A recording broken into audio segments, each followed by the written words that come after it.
Hello everyone and welcome back to Podnuggets, your weekly dopamine of knowledge. Today I'll be talking about our brothers and sisters down south and how they became known as Rednecks. I got a pretty good dang old idea what's going on. I'll tell you what, man,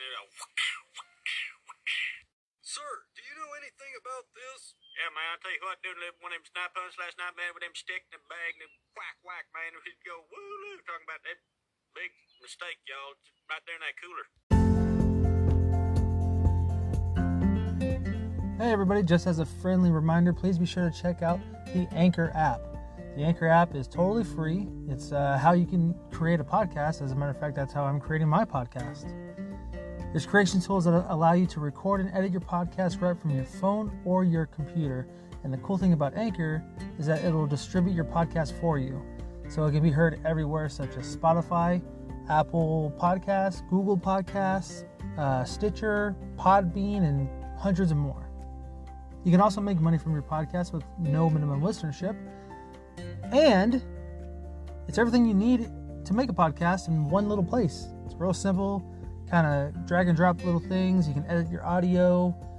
You could do sponsorships. Hey, like how I'm doing right now, look at that. So, if you're interested in making your own podcast, please be sure to download the Anchor app on the Google Play Store or on the App Store. And if those don't work for you, then I suggest you go over to anchor.fm and get started on your podcast today. Please continue what you were saying, Jim.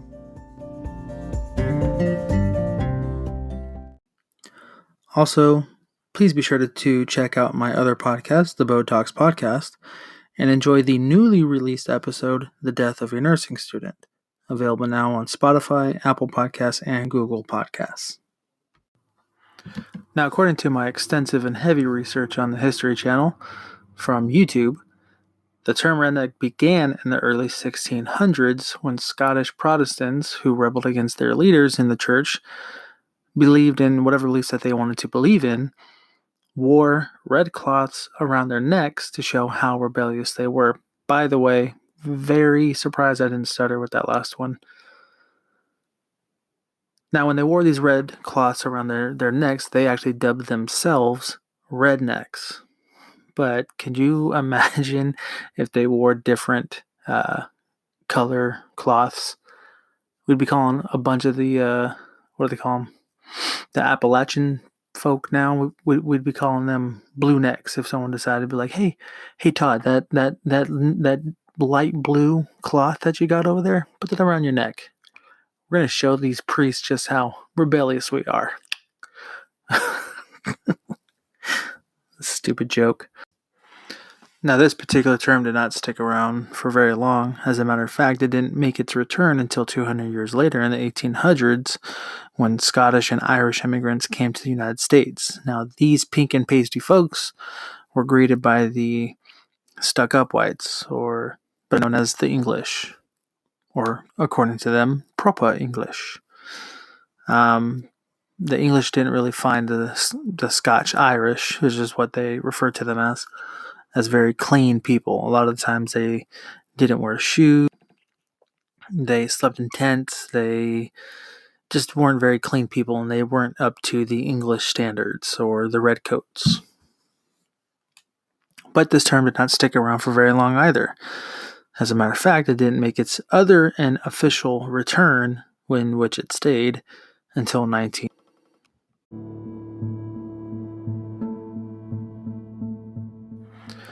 Now we're going to dive a little deep, so get ready. In West Virginia in 1912, a coal mine owned by the Fairmount Corporation exploded, killing most of the miners that were inside, a lot of coal miners. After the explosion, the miners came together and began a strike to protect themselves. They were all a part of a union, and they wanted to make some demands for their safety. They wanted shorter work days, pay raise, the right to organize and to have free speech and to assemble. But instead of meeting the demands of the miners, the Fairmount Corporation provided a small militia, better known as the Baldwin Felts Detective Agency. a company who was at the time very known to be aggressive towards union workers. And for years, the militia fought back and forth with the miners. Excuse me, I burped a little bit.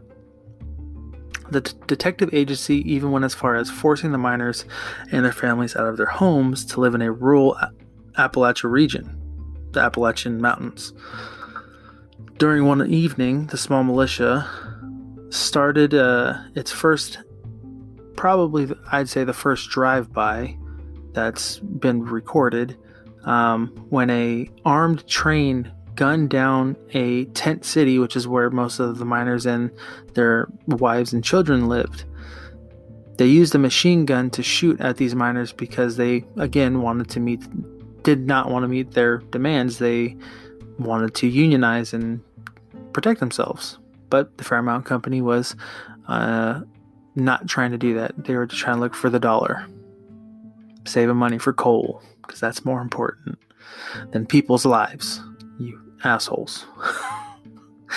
Then, 8 years later, while fighting the militia, a police chief of Matewan, West Virginia, known as Sid Hatfield, that was the police chief, he actually sided with the coal miners and tried to help them with their demands.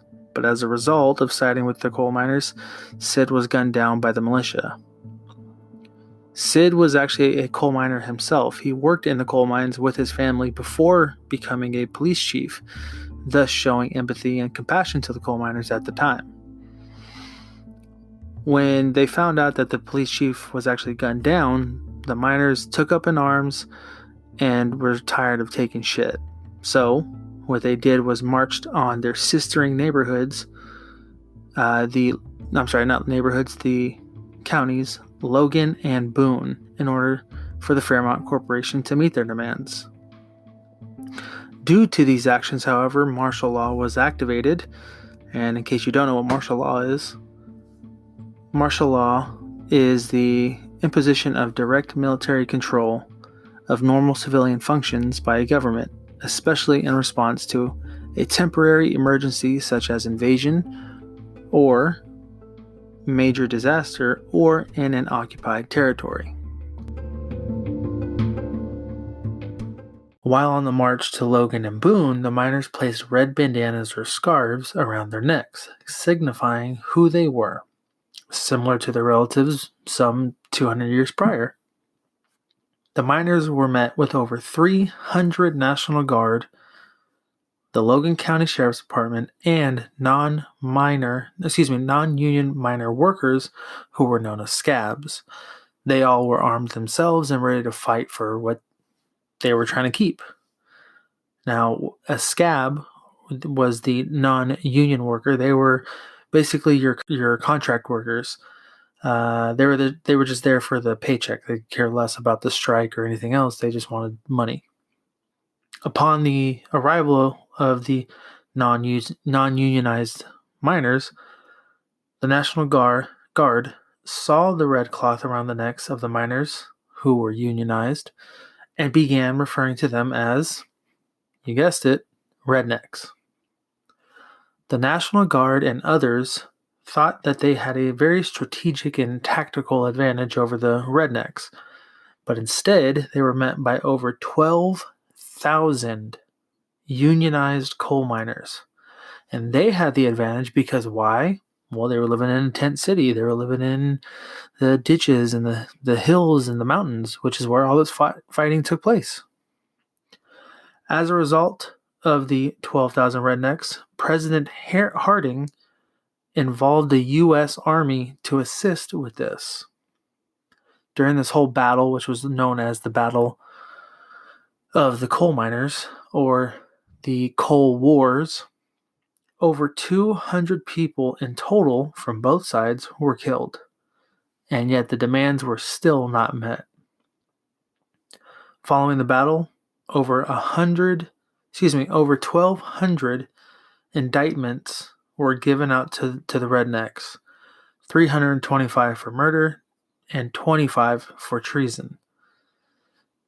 With blood being shed and martial law being activated, the demands were not being met, And at the base of everything was money. All of these actions, the death, the heartache of the past, gave us the slang word as we now use for really any white person from the South, and frequently used in pop culture today. Labeling someone with a Dale Earnhardt Jr. hat, covering the sweetest mullet that you'll ever see, or wearing overalls with no shirt underneath, all while holding a Mountain Dew can in one hand and an AR-15 in the other. But if there's one piece of information that I can leave you with, is this. Do not ever, ever, ever, ever, ever call a redneck a hillbilly. A little bit of a difference there. And that's all that I have for you today. Hopefully you enjoyed listening to me beat your brain with some knowledge that was hopefully helpful. Please be sure to follow me on Instagram at Botalks Podcast. That's BOTALKS Podcast. And if you enjoyed this pod nugget, please be sure to leave a comment/review. In order for me to do better, I really need some feedback. So please be sure to leave a review or a comment on Instagram. Also be sure to like and share it, as well as subscribe. I'll be posting these on YouTube as well. Lastly, I have a question for the minds of the curious and the local South Bay people out there. That's South Bay area. Prior to April of 2019, did you ever drive past 4000 Lafayette Street in Santa Clara? If you did, and you saw a big white building with an ominous feeling, then you may have seen the real-life mental institution for the psychiatric. Now, this is not any kind of hospital with a psychiatric wing. This was a legitimate asylum. So, I'll be filling you in next week when I talk to you about the Agnes Insane Asylum of Santa Clara. Thanks for listening.